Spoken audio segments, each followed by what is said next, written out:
तो यहाँ तक हमने देखा हुआ है। लास्ट में हमने देखा था कि जो प्रिंट कल्चर है उसने कैसे फ्रेंच रिवॉल्यूशन है उसका बेस रखा, एंड जो भी डेपोटिज्म वाली आइडियोलॉजी है और मोनार्की पॉलिसी है उसको एंड करने के लिए हेल्पफुल है क्या, print culture technology. Done. Okay, तो जैसे मैंने बताया था कि हम अगर 2 पार्ट करने हो चैप्टर के context point of view, not quantity point of view, so context point of view देखें तो 2 पार्ट करें तो एक पार्ट खत्म हुआ, अब दूसरा पार्ट देखते हैं जिसमें हम देखेंगे कि चिल्ड्रंस के ऊपर, वुमेन के ऊपर इंडिया में क्या क्या चेंजेस हुए due to the evolution of print culture. Done. Okay, start करते हैं दी 19th सेंचुरी। देखो डायरेक्टली 19th सेंचुरी की बात करेंगे हम। तो सबसे पहले चिल्ड्रन के ऊपर क्या इफेक्ट हुआ। So primary education become compulsory from the late 19th century. Children become an important category of readers. तो भाई 19th सेंचुरी मतलब क्या, 1801 से लेकर के 1900। ओके, जो ब्रिटिश टाइम पीरियड था इंडिया में देखा जाए तो, लेकिन ये जो टाइम पीरियड है वो उसको बच्चों के लिए जो प्राइमरी एजुकेशन है वो कंपलसरी कर दिया गया। डज नॉट मीन क्लास 8 तक, ओके, बट एटलीस्ट क्लास 5 तक, ओके, पढ़ना लिखना आए, अल्फाबेट्स आए, सेंटेंस क्या है समझ में आए कि भाई ऐसे रोड पे खड़े हैं तो बिल बोर्ड्स लगे हुए हैं तो वहाँ एटलीस्ट हम पढ़ सके कि क्या है। ओके, तो वो कंपलसरी कर दिया गया और चिल्ड्रन भी एक इम्पोर्टेंट पार्ट बन गए रीडिंग कम्युनिटी का। इससे पहले नहीं थे, चिल्ड्रन नहीं थे उसका पार्ट। क्यों? क्योंकि बहुत बड़े लोग, बड़े इन द सेंस एज में बड़े लोग ही प्रेफर करते थे कि चलो कोई फिलोसोफर को पढ़ते हैं, कोई पैट्रियोट को पढ़ते हैं, कोई साइंटिफिक को साइंस मतलब कोई साइंटिस्ट को पढ़ते हैं, कोई फिलोसोफर है जिसकी आइडियोलॉजी पर्टिकुलरली हम जो बिलीव कर रहे हैं उससे अलग है, तो चलो क्या अलग है देखते हैं, भले ही हमें हमारे पॉइंट ऑफ व्यू से ऑपोजिट पॉइंट ऑफ व्यू है बट देखते तो है कि क्या है लॉजिकली। तो वो सब लोग थे, लेकिन छोटे बच्चे, विमेन और इंडिया के लोग इतने नहीं थे, लेकिन अब वो भी इंक्लूड हो गए हैं ये रीडिंग कम्युनिटी में। Done. Okay, first point. Second, production of school text book became critical for publishing industry. तो प्रोडक्ट स्कूल टेक्स्ट बुक को पब्लिश करने के लिए क्रिटिकल और इम्पोर्टेंट चीज हो गई। किसके लिए? पब्लिशिंग इंडस्ट्री के लिए, क्योंकि कोई ना कोई पब्लिश तो करेगा ना। जैसे कि तुम्हारी बुक होती है तो हम बोलते हैं कि एनसीईआरटी, मतलब एनसीईआरटी मतलब ये तो गवर्नमेंट पब्लिश कर रही है, लेकिन अगर तुम रेफरेंस बुक की बात करो या कॉलेज में जो बुक्स हम यूज कर रहे हैं उसकी बात करो तो पर्टिकुलर पब्लिकेशंस होते हैं कि भाई S Chand publications, this and this publications, gala publication, ये देखो ये नवनीत है। ओके, तो ये क्या है? नवनीत है, गवर्नमेंट का नहीं है। तो नवनीत एक क्या है? एक पब्लिकेशन हाउस है। ओके, तो वो डिफरेंट टाइप ऑफ पब्लिकेशन होता है, जैसे मैंने तुम्हें पहले भी बताया। अभी रेफरेंस बुक तो इतनी है नहीं है ना। ओके, तो डिफरेंट रेफरेंस बुक्स है, ये लेते हैं बस एग्जांपल के लिए, इतनी बहुत सारी है। ओके, सो डिफरेंट बुक्स है। ओके, सपोज ये हमने लिया तो ये है इसका पब्लिकेशन हाउस, साइड पे लिखा हुआ होता है। तो ये है जीनियस सीरीज, उसकी पब्लिकेशन हाउस है। ये ओसवाल है, टुगेदर विथ है। तो ये सब क्या है? टुगेदर विथ मतलब पब्लिकेशन कौन है? टुगेदर विथ नाम है, पब्लिकेशन कौन है? रचना सागर। ओके, तो ये सारे पब्लिकेशन हाउस है। ओके, तो ये पब्लिश करते हैं। पब्लिकेशन हाउस मतलब उनका काम क्या है? तो देखो स्कूल में से दी थी क्या, क्योंकि JSIS लाइब्रेरी की है। ओके, स्कूल में से ये दी होगी शायद, देखा भी नहीं, SST का ही है। ओके, यही सब है तुम्हारा, क्लास 10, 17, 18 का है। तो यही जो हम पढ़ रहे हैं उसी अभी मैंने देखा कि इकोनॉमी प्रिंट कल्चर इंडेक्स में। सो कहने का मीनिंग क्या है कि डिफरेंट पब्लिकेशन हाउस है, अरिहंत है। ओके, सो पब्लिकेशन हाउस का काम क्या है? सिर्फ पब्लिश करना। जैसे कि मेरी आइडियोलॉजी है, मैंने एक मेरी नोट्स बनाई है खुद की। अब मैं किसी को पब्लिकेशन हाउस को कनेक्ट करूँगा, कांटेक्ट करूँगा, उनको बोलूँगा कि मुझे अपनी बुक छापनी है, कितने में प्रिंट होगी एंड सब कुछ। तो वो लोग मुझे पूरी कॉस्ट बता देंगे। कि भाई इतने पैसे लगेंगे, उसमें मुझे क्या क्या मिलेगा। तो आपका ये जो रॉ फॉर्मेट है, जिसे हम मैन्यूस्क्रिप्ट भी बोल दे या फिर बोल दे के पर्सनल नोट्स, ओके। और मेन वर्ड है ड्राफ्ट, ओके। मेरी जो ड्राफ्ट बुक है, ड्राफ्ट बुक मतलब क्या, कि मैंने अपनी नोट्स बनाई हुई है, उसी की बुक छापनी है। तो ये जो इसको मैंने जो मेरी जो नोट्स है उसको क्या बोलेंगे टेक्निकल वर्ड में, ड्राफ्ट। तो मैं अगर ड्राफ्ट दूंगा, वो लोग अच्छे से font size and all, font कौन से रखने हैं, कौन सी साइज, कवर पेज, ये वो, पब्लिश करने की पूरी मेथडोलॉजी मुझे बताएंगे कि देखो आपका ये सेट है, एक एक प्रिंट होगी, फिर बताएंगे देखो ऐसी होगी आपकी बुक, हाँ चलो कर दो। तो वो लोग सपोज बोल देंगे कि 2000 कॉपीज इतने पैसे, और 5000 कॉपीज इतने पैसे।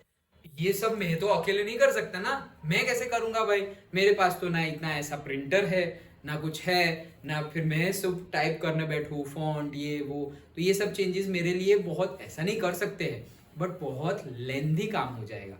और कई ग्रुप है जिनका काम ही ये है, कंटिन्यूअसली उनको यही काम करना है, तो फिर that is the work I will give. अब डिफरेंट डिफरेंट पब्लिकेशन हाउस के पास में जाऊंगा, एसचंद के पास गया, रचना सागर के पास गया, अरे भाई तो उस एक ने प्राइस दी कि भाई इतना होगा एक महीना, फिर अकॉर्ड मुझे जो सही लगे उसको मैं बोलूंगा अच्छा डन, एंड डील पक्की हो गई। ये क्या है, पब्लिकेशन हाउस। तो अब ये जो डिफरेंट डिफरेंट, ये तो हम तो अभी गवर्नमेंट की बुक्स में से पढ़ रहे हैं, लेकिन उस टाइम पे ऐसा नहीं था। क्यों? क्योंकि कंटेक्स्ट इंपॉर्टेंट है, पब्लिश किसने किया है वो अदर है। मतलब ऐसा कोई नहीं बोल सकता कि तुम्हें यही पढ़ना है, यही फॉलो करना है, जैसे अभी हम करते हैं।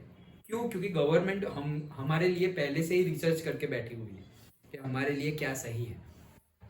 इसीलिए अगर तुम एनसीईआरटी के स्टार्टिंग पेजेस पढ़ो तो उसमें प्रीफेस और उसके बाद मेंबर्स ऑफ द ग्रुप जिसने ये पूरी की पूरी एनसीईआरटी डिजाइन की है पर्टिकुलर क्लास के पर्टिकुलर सब्जेक्ट की, वो बताई जाता है कि भाई कौन लोग हैं, नाम के साथ बताया गया है। If you see the first 4-5 pages, so that is the thing, okay. तो वो पब्लिकेशन हाउस के लिए इंपॉर्टेंट काम हो गया। कौन सा? स्कूल की टेक्स्ट बुक को प्रिंट करना, वो दूसरा पॉइंट हुआ। Third point, a children's press devoted to literature for children alone was set up in France in 1857। तो 1857 में पर्टिकुलरली चिल्ड्रन हाउस बनाया गया, मतलब वहां पर चिल्ड्रन के लिए जो भी बुक्स प्रिंट होती है वही प्रिंट होगी। बाकी ये जो philosopher type of thing, scientist community की, वो सब नहीं। चिल्ड्रन के लिए, छोटे बच्चों के लिए जो भी पब्लिश की जानी चाहिए बुक, वो पब्लिश होती थी पर्टिकुलर जगह पर। जो थी कहां पर वो पब्लिकेशन हाउस? फ्रांस में। कब एस्टेब्लिश हुआ? 1857। तो फर्स्ट पॉइंट हमने देखा कि children became integral part of the reading community. Second में हमने देखा कि टेक्स्ट बुक प्रिंटिंग भी बहुत ज्यादा एक क्रिटिकल पार्ट हो गया पब्लिकेशन हाउस के लिए। एंड थर्ड में हमने देखा कि फ्रांस में 1857 में पर्टिकुलरली चिल्ड्रन के लिए पब्लिकेशन हाउस सेटअप किया गया। Then fourth point, the Grimm brothers in Germany spent years compiling traditional folk tales gathered from peasants। तो जो peasants के पास से, जो हमने पहले भी पढ़ा कि अलग अलग मिशनरीज ने सबके पास से गैदर्ड की थी ये फोक टेल्स, बैलाड्स एंड ऑल। क्यों? नेशनलिज्म को बूम मिले इसलिए। तो ये जो थे ये ब्रदर्स, द ग्रीम ब्रदर्स, उन्होंने पीजेंट के पास से जो कलेक्ट की थी पोएम्स, बैलाड्स एंड फोक टेल्स, वो सब इकट्ठा किया और उसको कंपाइल किया। कंपाइल किया मतलब कंपाइल करना भी जरूरी है ना, ओके। ऐसा समझो मुझे कुछ प्रिंट करना है तो मुझे सपोज यही हिस्ट्री का यही चैप्टर प्रिंट कल्चर प्रिंट करना है, ओके, मेरे नाम से। तो अब मैं क्या करूंगा कि भाई कितने टॉपिक हैं, अच्छा यूरोप में क्या हुआ, यूरोप में इंग्लैंड में क्या हुआ, फ्रांस में क्या हुआ, इटली में क्या हुआ, ये सब चीज़ें मुझे पता होनी चाहिए। फिर इंडिया में क्या हुआ, इंडिया में क्या क्या चीज़ें हैं। तो सब कुछ अलग अलग चीज़ें हैं। अब अलग अलग चीज़ें हैं तो मुझे क्या करना है, सबको कंपाइल करना है। जैसे कि हमें पूरा कंपाइल करके चैप्टर गिवन है, ओके। अदरवाइज तो सब अलग अलग जगह का है। पहले कहीं पे चाइना का टॉपिक आया, फिर जापान का आया, फिर इटली का आया, फ्रांस का आया, ओके, इंडिया का भी अभी आएगा। तो ये तो पूरे वर्ल्ड में अलग अलग लोकेशंस है। तो ये अलग अलग लोकेशंस का कंपाइल करने का काम किसने किया? एनसीईआरटी ने हमारे लिए किया है। समझ में आया? तो वैसे कोई भी टॉपिक हो, वैसे जो ग्रीम ब्रदर्स है उन्होंने चिल्ड्रंस के जो टॉपिक्स थे जो फोक टेल्स थी, ओके, जो चिल्ड्रन के लिए सूटेबल है, वो सबको गैदर्ड किया और क्या किया, कंपाइल्स किया। Next and last point, anything that was considered unsuitable for children was not included in the published version. Rural folktales thus acquired a new form. In this way, print recorded old tales but also changed them.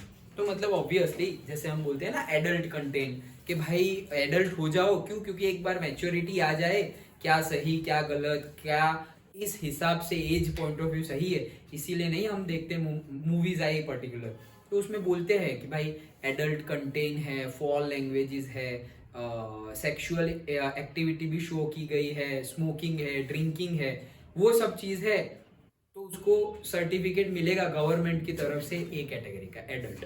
अब adult मतलब कि actually क्या होना चाहिए, जैसे कि भाई तुम्हारे पास 18 ईयर्स के हो तब तुम्हें लाइसेंस मिलना चाहिए गाड़ी का, फिर भी तुम तो गाड़ी लेके घूमते हो, ओके, 15 के हो गए, 16 के हो गए, गाड़ी चलाना आ गया तो गाड़ी लेके घूमने लगे, है इलीगल। क्यों? तुम्हें ट्रैफिक सिग्नल पता नहीं है, तुम्हें ये भी नहीं पता है कि ओवरटेक कौन सी साइड से करना चाहिए, ओके, कैसा सिग्नल दिखाने के राइट साइड मुड़ना है, कैसा सिग्नल दिखा के लेफ्ट साइड, गाड़ी का सिग्नल नहीं है, हाथ का सिग्नल, ओके, गाड़ी का तो हाँ सर ऐसे प्रेस करो ऐसे, वो नहीं, हाथ से कैसे सिग्नल दिखाना है, कौन सी साइड से ओवरटेक करना है, स्लो स्पीड हो तो कौन सी साइड चलाना है, फास्ट स्पीड हो तो कौन सी साइड चलाना है, सब ट्रैफिक रूल्स रेगुलेशंस है। जब तुम लाइसेंस लेने जाओगे तब तुम्हें एग्जाम देनी पड़ेगी, उसके लिए भी थोड़ा कुछ पढ़ना पड़ेगा, वहां पे डेमो देना पड़ेगा, तब जाके लाइसेंस मिलेगा, ऐसे ही लाइसेंस नहीं मिल जाएगा। लेकिन अभी हम कैसे घुमाते हैं, राजा जैसे चलानी हो वैसे चलाते हैं, ओके। तो क्यों? क्योंकि एक पर्टिकुलर फिर एक्सीडेंट होंगे तो फॉल्ट किसका आएगा कि भाई इनके पास लाइसेंस नहीं है, इनके पास नॉलेज नहीं है, घुमाया, इनकी वजह से एक्सीडेंट हुआ।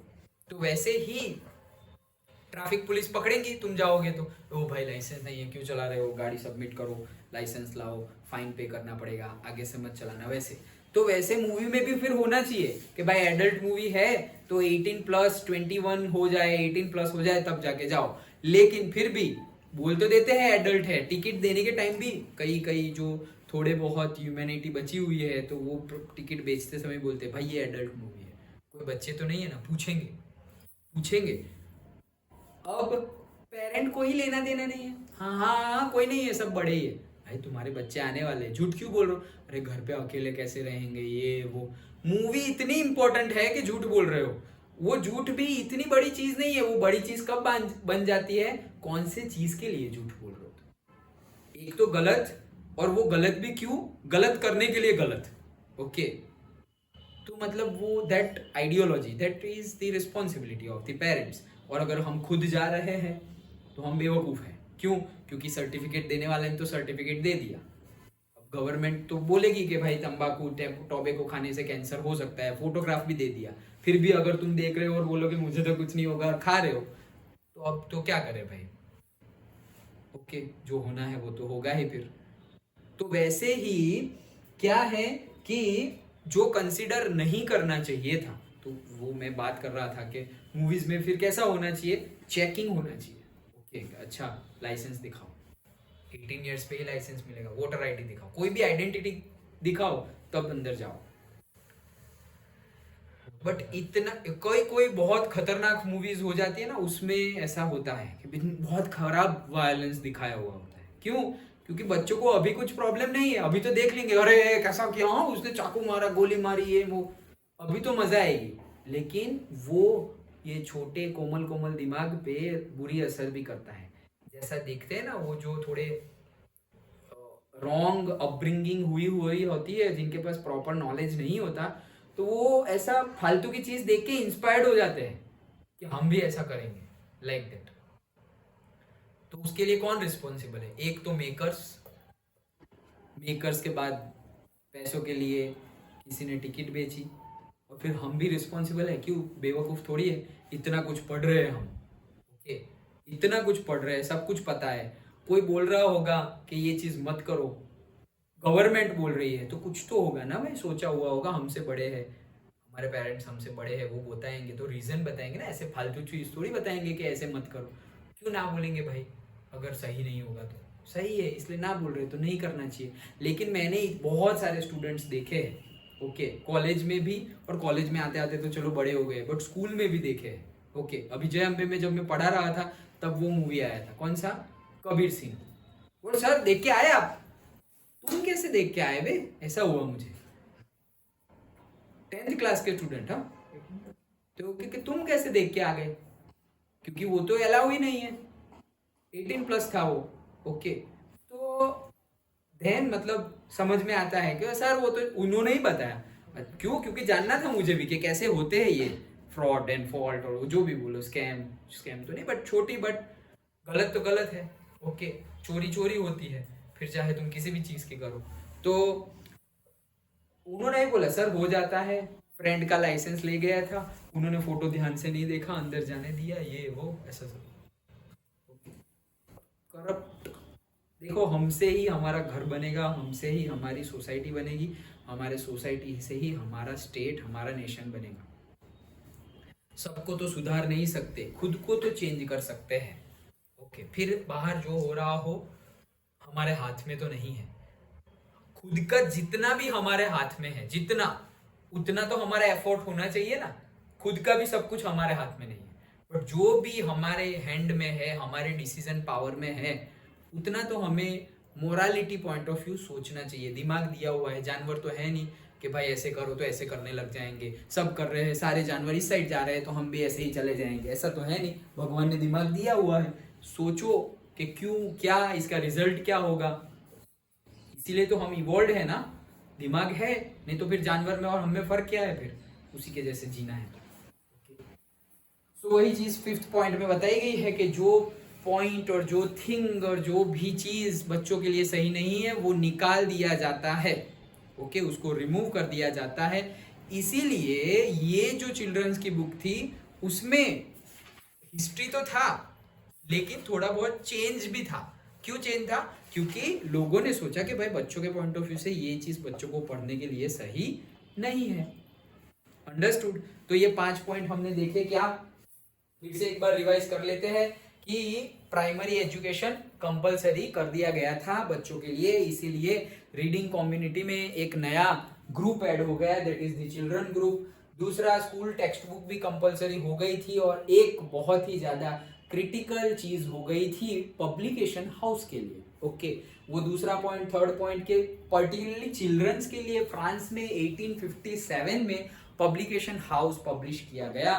फिर ग्रीन ब्रदर्स आए और उन्होंने जो भी पीजेंट्स के पास से फोक टेल सुनी थी वो सबको कंपाइल किया, एंड लास्ट पॉइंट के जो बच्चों के रिलेटेड नहीं था, ओके, उसको निकाल भी दिया गया। दैट्स वाई हम बोल सकते हैं कि हिस्ट्री तो है लेकिन थोड़ी बहुत चेंज्ड हिस्ट्री है। क्यों? क्योंकि जो बच्चों के लिए सही नहीं था वो निकाल दिया गया। अगेन वर्जन होते हैं कि भाई एक पर्टिकुलर कंटेक्स्ट, तो पर्टिकुलर कंटेक्स्ट बच्चों के लिए अलग, और वही बुक वही कंटेक्स्ट बड़ों के लिए अलग, वैसा होता है। ओके, तो वैसे पब्लिकेशन हाउस ने सब काम किया, किसके लिए? बच्चों के लिए। अंडरस्टूड? समझ में आया? ओके, 5 पॉइंट थे, हमने 5 पॉइंट देखे। आगे देखते हैं।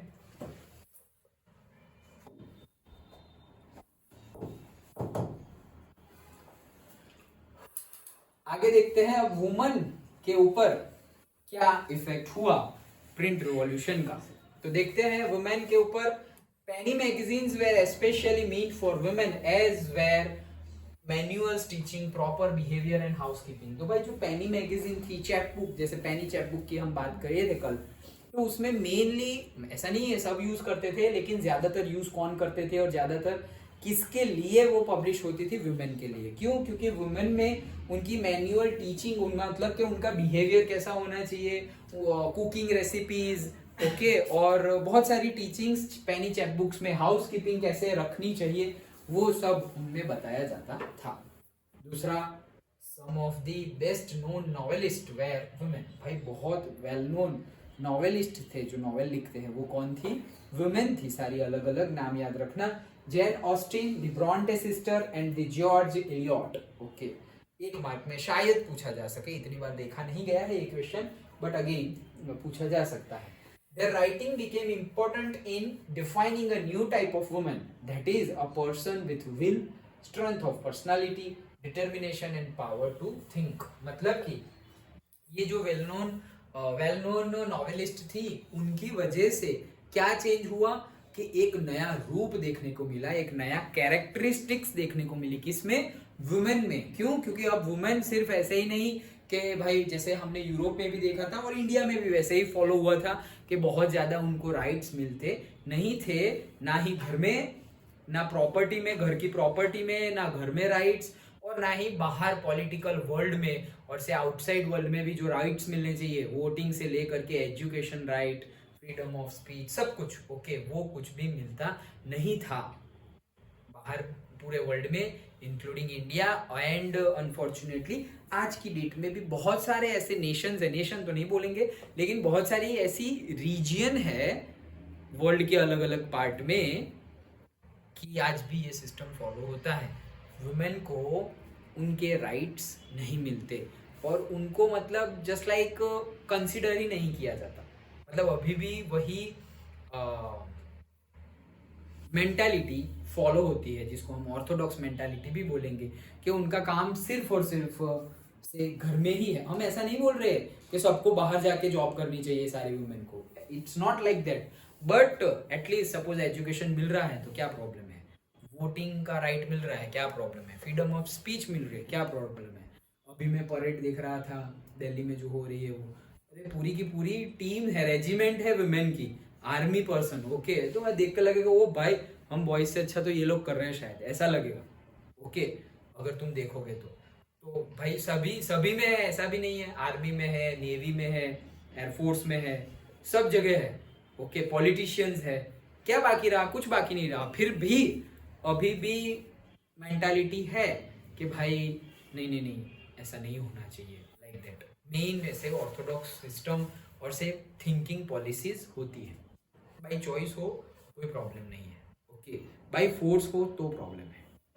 बाई चॉइस कोई घर में रहना चाहे, काम करना चाहे ओके, और घर के मेंबर चाहते हैं इसीलिए विथ ड्यू रिस्पेक्ट वो लेडी फॉलो कर रही है तो भी सही है, तो भी सही है। लेकिन उसको करना है कुछ और, बाहर सपोज पॉलिटिशियन बनना है और घर के लोग ना बोल रहे हैं फोर्सफुली, तो गलत है। ऐसे हमारे फिलोसॉफी में, आइडियोलॉजी में, इंडियन कल्चर में फोर्स को कभी भी इंपॉर्टेंस दिया जाता नहीं है। कोई भी चीज हो, कोई भी चीज जबरदस्ती नहीं, बाई फोर्स नहीं, भले ही चाहे कोई भी हो, तुम्हारे पेरेंट्स हो, टीचर्स हो, तो भी नहीं। अब सोचो, बाकी तो बहुत दूर की बात है, बाकी तो दूर की बात है, नॉट इवन पेरेंट्स और टीचर्स कैन फोर्स समवन और से देयर स्टूडेंट और चिल्ड्रन टू डू समथिंग कि नहीं ऐसे ही करो, नहीं ऐसा नहीं बोल सकते। क्यों? क्योंकि हमारा कल्चर क्या सिखाता है, भाई फ्री है सब लोग ओके, ऐसा नहीं कि तुम बोलोगे वैसे ही करते रहेंगे। चलो करते रहे भी तो भी उनको समझ नहीं है, वो थोड़े अभी मैच्योर हो रहे हैं, तब तक 18 तक, 20 तक, 25 तक okay.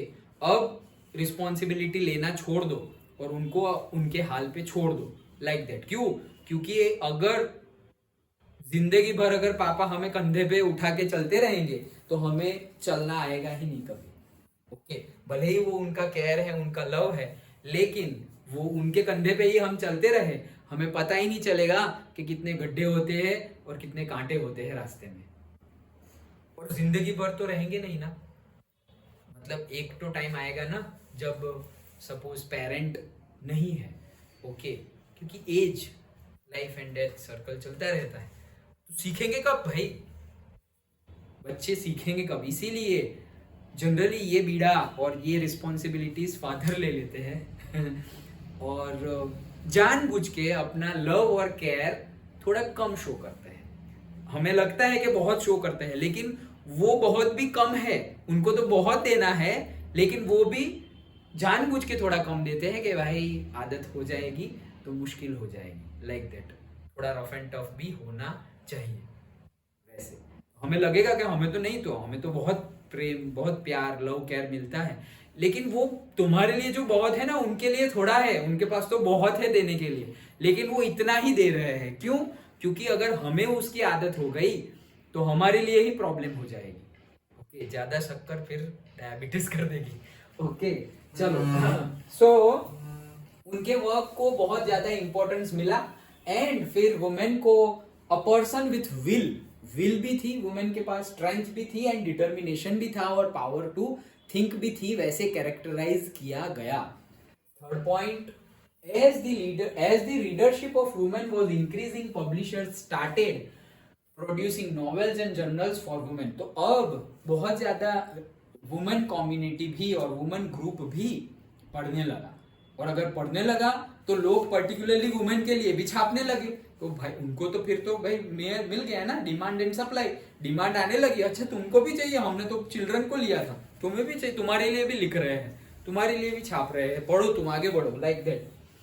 So many journals began carrying writings by women and explained why women should be educated। बहुत सारे जर्नल ने भी राइटिंग्स लिखे और बताया कि भाई वुमेन को भी क्यों पढ़ाना लिखाना चाहिए। ओके, वुमेन को भी क्यों पढ़ाना लिखाना चाहिए, क्यों एजुकेटेड करना चाहिए, वैसे जर्नल भी और वैसे लिटरेचर्स और से आर्टिकल्स भी बाहर आए। अंडरस्टूड 3 मार्क में पूछा जा सकता है वुमन का क्वेश्चंस। तो क्या लिखेंगे, पहले तो tiny chap books majorly writing return for womens, देन दूसरा के फेमस नॉवेलिस्ट भी थे और उन्होंने बताया, और उनके लिटरेचर की वजह से वुमेन के अंदर जो विल पावर है, जो डिटर्मिनेशन का पावर है, जो स्ट्रेंथ है, वो भी बहुत ज्यादा बड़ी। एंड थर्ड पॉइंट के एज जितना ज्यादा वुमेन भी रीडिंग मेनिया में आने लगी, रीडिंग कम्युनिटी में आने लगी, तो फिर बाकी नॉवेलिस्ट और जर्नलिस्ट ने भी वुमेन के ऊपर पब्लिश करना इंक्रीज कर दिया, और क्यों वुमेन को एजुकेट करना चाहिए, उसके बेनिफिट्स क्या है, वो भी पब्लिश करना शुरू कर दिया। Done, 3 point. ओके, वुमेन के ऊपर आज हम वीडियो बंद करना भूल गए, वो लास्ट टॉपिक में यहाँ कर देते हैं।